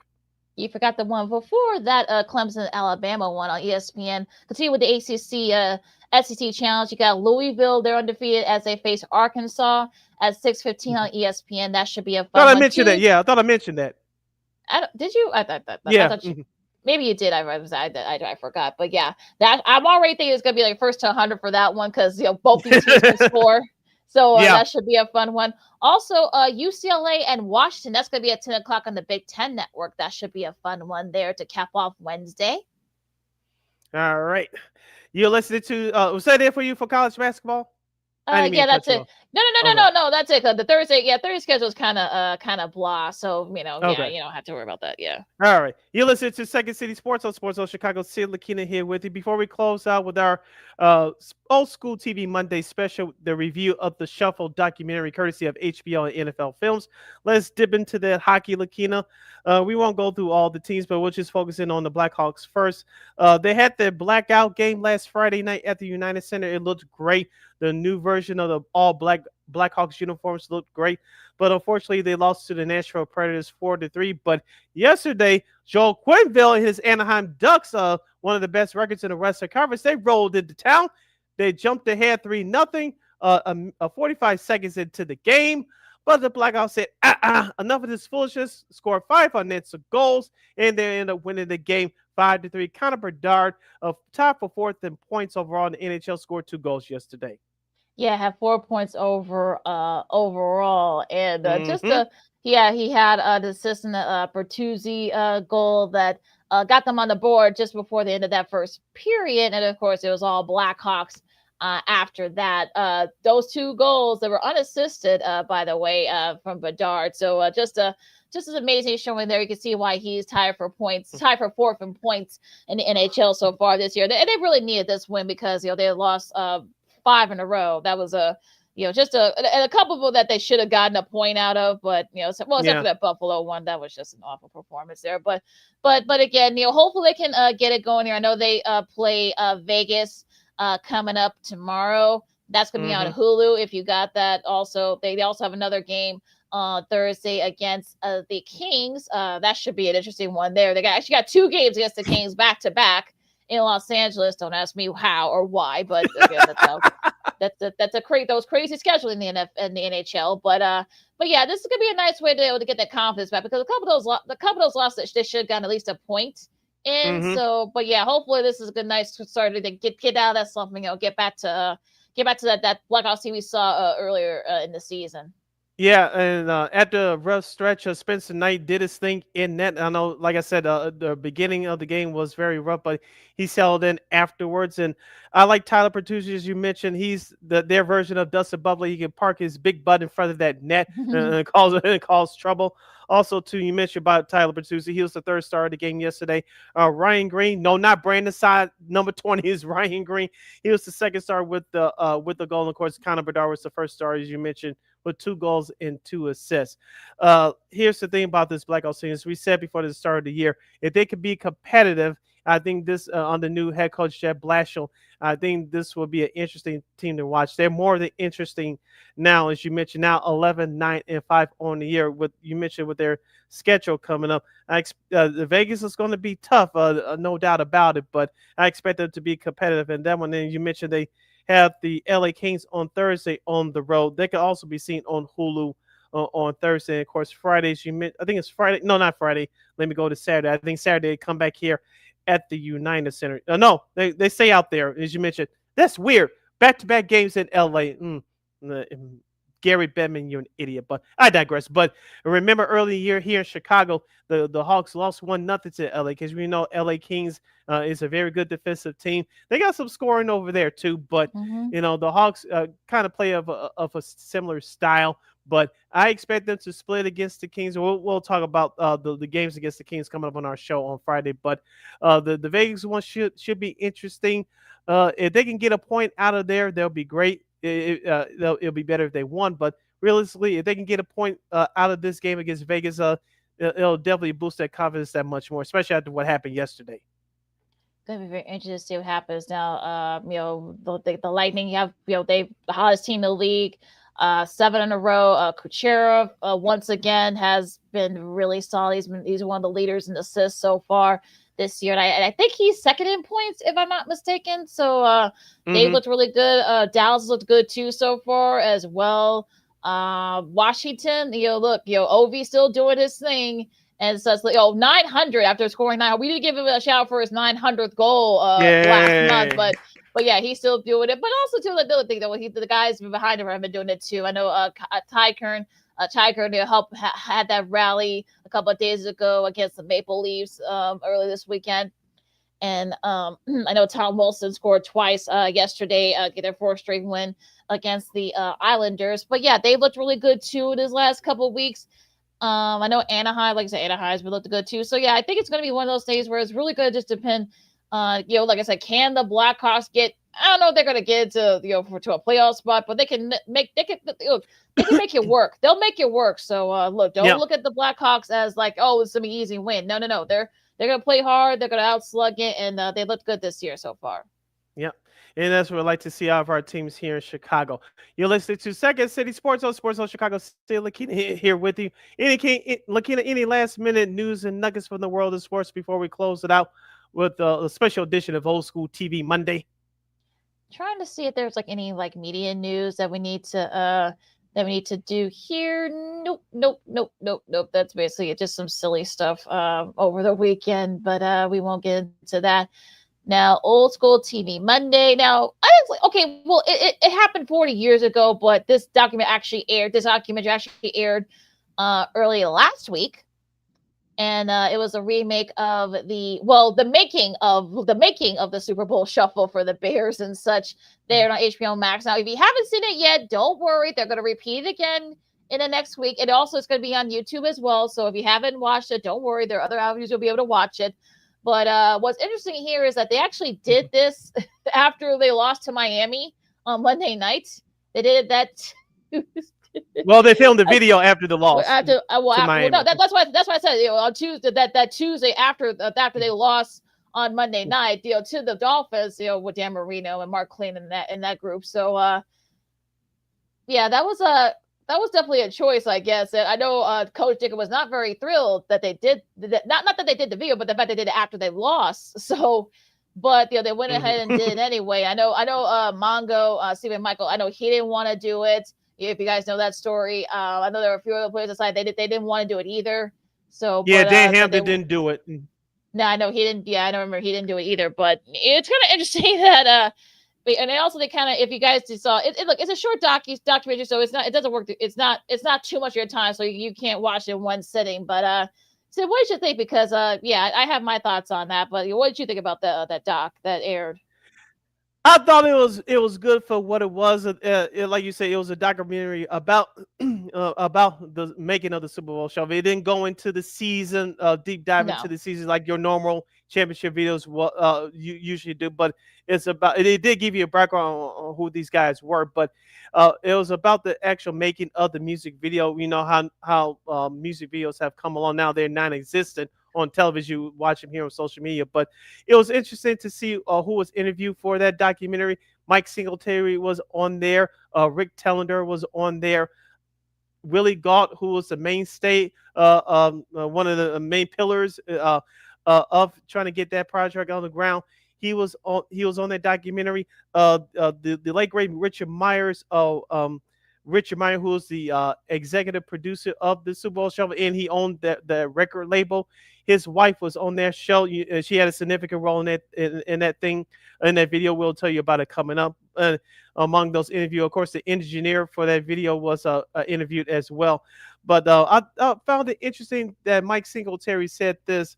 He said after the whole debacle of the players coming in late, after that Miami lost, the guys that committed to filming that video, they came in. He said, we bonded in a way that we have never bonded before. It was like, despite all the issues and stuff that they went on throughout that season, they played together on Sundays. He said after that filming of that video, which wrapped up at 10 o'clock, I think it was at 10 o'clock that day, because they started at noon that day. The players started filing in at noon on that Tuesday, and they wrapped up at 10 p.m. He said after that, again, I'm talking about Singletary, he said after that day, that team bonded in a way that they never thought it could get any closer than what it was on the football field. Of course, we all know what happened. The Bears went on to win the Super Bowl and never lost again. And so, although it was very interesting, the process, the way it was made, the record producer came in to Willie Gault over that summer and to pitch the idea of a Bears doing a rap song. And of course, Willie Gault wasn't afraid to try anything. I forgot about this song with Linda Clifford, talk about not in the heat of heat, that was a Petty Officer, but in the heat of fire, I believe it was. Someone could correct me in the chat, but he was in a Linda Clifford video or earlier that last summer before training camp. And of course, Richard Meyer, the executive producer of the Super Bowl show, came to Willie Gault and said, how would you be interested in getting the Bears players to do it? And of course, Willie Gault said, very interested. I'll see how you get the other players involved. Of course, he asked Walter Payton first, then Mike Singletary second, and then trickle down. It was a trickle down effect afterwards. And then it went into the process how the song was made, how the video was made, and some of the other stories that were surrounded the making of that music video. It was very impactful back 40 years ago. It's still very impactful now. I'll give it a solid B+. Yeah, same here, and I think they got into like why will because I know that Walter Payton initially wasn't in it, and neither was Jimmy Man. They had to film their scenes like afterwards, and they of course they when they edited it was imposed in the video once it was released. So it was interesting, kind of like how because I did hear Coach Singletary's comments saying that they did got closer and closer thanks to that video. And it'll be interesting, to what kind of transpired in that. They kind of went about as in depth as they could. I mean, they weren't going to go like totally in depth, but they kind of went as depth as they could as to how the video was made, and how everybody's kind of started all the different ways and such. Everybody's parts in the video and whatnot. The song actually ended up charting in the Hot 100. I think it heard. I think the highest is like 25 or something like that, 22 or number 41. Yeah, like in the 40s. I think it was also nominated for a Grammy as well. Yes, it was for best group collaboration. They didn't win it, but yeah, they was nominated for a Grammy. Oddly enough, I think it was one of those shows where it definitely stood. Unfortunately, it kind of started a trend because if you remember, the Los Angeles Rams also did a video a couple years ago. Yeah, that was just and I know that I know that there were I think Jackie Slater was a part of that video. I think Eric Dickerson too. I think it was right before he got traded, oddly enough. So I think it was after that song that he didn't want to be a part of that. So that was pretty bad. But I think the then Washington Bullets did one as well. So unfortunately, especially with that the Super Bowl show, unfortunately started a trend for these teams to do it. So, but yeah, if someone does it now, it's kind of commonplace. But before the time, it was actually, I don't want to say groundbreaking, but it was definitely one of those times, those things where you're just like, it was. I'm sure I know Diggle wasn't very happy that they did it, but if players do it now, I think coaches like, look, as long as it doesn't affect the play and stuff, it's not a distraction. Okay, whatever. Yeah, and it did benefit the homeless. The homeless problem here in Chicago, raising over $300,000 initially, and that record and that video sold during that season and after that season as well. It's the second highest selling music video of all time, next to Michael Jackson's Thriller. And you mentioned about the Grammy Awards. Looking, it got nominated for Best R&B Vocal Performance Duo or group, even though it's a rap record. Outside of the Chicago Bears, here was the other artists that were in that category: Cameo, Word Up, Ashford Simpson, Real Love, Rum DMC, Raising Hell, which turned out to be a great album for them, which brought them out into the mainstream. Sade, Promise, and Prince in the Revolution, Kiss, after the Purple Rain album. Of course, Prince ended up winning that award. So if you're gonna lose to anybody, you can lose to Prince. Not a bad person to lose. Like, that's not a bad list of songs they were up against. So, because remember at that time there was no rap category, so technically, R&B was considered. Well, that's a whole different conversation, and we don't have time to go into a tangent about that. But yeah. So if you're gonna lose somebody, you might as well just lose to Prince. So sure, why not? All right, and just to wrap up this week's edition of Old School TV Monday, LaKeena, I found something very special this morning, going through some old stuff. No, I did not get it from eBay. No, I did not steal it. No, you cannot have it. This is the original copy, Beta Max edition of the shuffle. If you can see it here, I don't know if you can see it here. I'll probably post it up on social media, but I got the original copy. I don't know if I could do this. Let's see. If you can see it, I don't know if you can, but I have the original Super Bowl shuffle. You can see it right there. A little bit. Yeah, I apologize to the green screen, but I have the original Super Bowl shuffle home video on Beta Max, and I'll just give you the rest of the Bears shuffling crew. You saw Steve Fuller, the third string quarterback. Remember, he got injured with that ankle in that game against Miami. You saw him dancing strangely in that video. Now you know why, because of that broken ankle. The other members that don't give enough props that were in the video: punter Maury Buford, Mike Tomczak, Thomas Sanders, the backup running back for Walter Payton, by the way, Leslie Frazier, Sean Gale, Dennis Gentry, Ken Taylor, Calvin Thomas, Reggie Phillips, Jim Morrissey, the last Bears player to wear number 51 outside of Dick Butkus, Dan Raines, number 53, Stephon Humphreys, number 75, the backup defensive tackle, Keith Ortegal, number 89, and Tyrone Keys, the backup defensive end, number 98. Not a bad list of guys there. And of course, I know Leslie Frazier. I know he still talks about that video. So it was actually pretty funny. Of course, I think Gary Frazier doesn't get enough love for his dance moves as well. So Yeah, he really got into it. So that kind of made Black Rock Purdy and the Dougie a little bit weirder. Now, again, the shuffle, of course, from NFL Films, HBO original will air on HBO. Check your local listings if you got HBO. Also, you got HBO Max. You can stream it there as well. So you'll have your chances to watch. So they'll repeat it throughout. So just check your listings. And of course, if you got HBO Max, you can stream it there too. All right, LaKeena, take us home. You can find my LaKeena McGee on the Twitter, LaKeena McGee on the IG.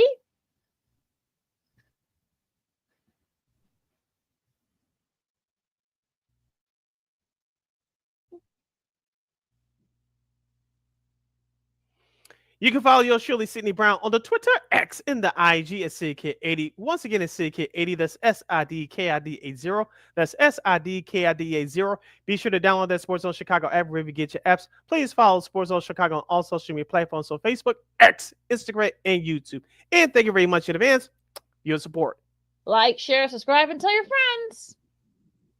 Be sure to catch Second City Sports live in living color every Monday, every Friday from 12:15 to 2:15 p.m. Central Standard Time right here on Sports Zone Chicago. One more again, be sure to catch Second City Sports live in living color every Monday, every Friday from 12:15 to 2:15 p.m. Central Standard Time right here on Sports Zone Chicago. Of course, you can catch Sports Zone Chicago anytime, anywhere. If you miss a segment, if you miss an interview, whatever, you can catch replays anytime, anywhere. You can catch replays of our show, Sean Sierra Sports, the Smoke Fellas, and so much more. You can catch Sports Zone Chicago replays anytime, anywhere on the Sports Zone Chicago's Facebook YouTube channels.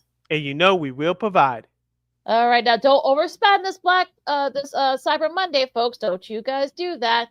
And of course, you'll stay warm and covered out there. And don't overindulge if you're going to do the snow thing. So enjoy all the college hoops, the men's and women's. You got, of course, NBA, NHL, and so much more. We'll see if there are any baseball big news coming up there as well down the pike this week. So Dylan Cease got 7 years, $210 million for the Toronto Blue Jays. We'll get into that on Friday. Yes, we will. So yeah, I'm sure there's gonna be more moves as well coming up, this week. So for Sid, I'm the Kids with Second City Sports on Sports Chicago, and we'll see you guys on Friday. We're not here to start no trouble. We're just here to do the Super Bowl shuffle. Holla!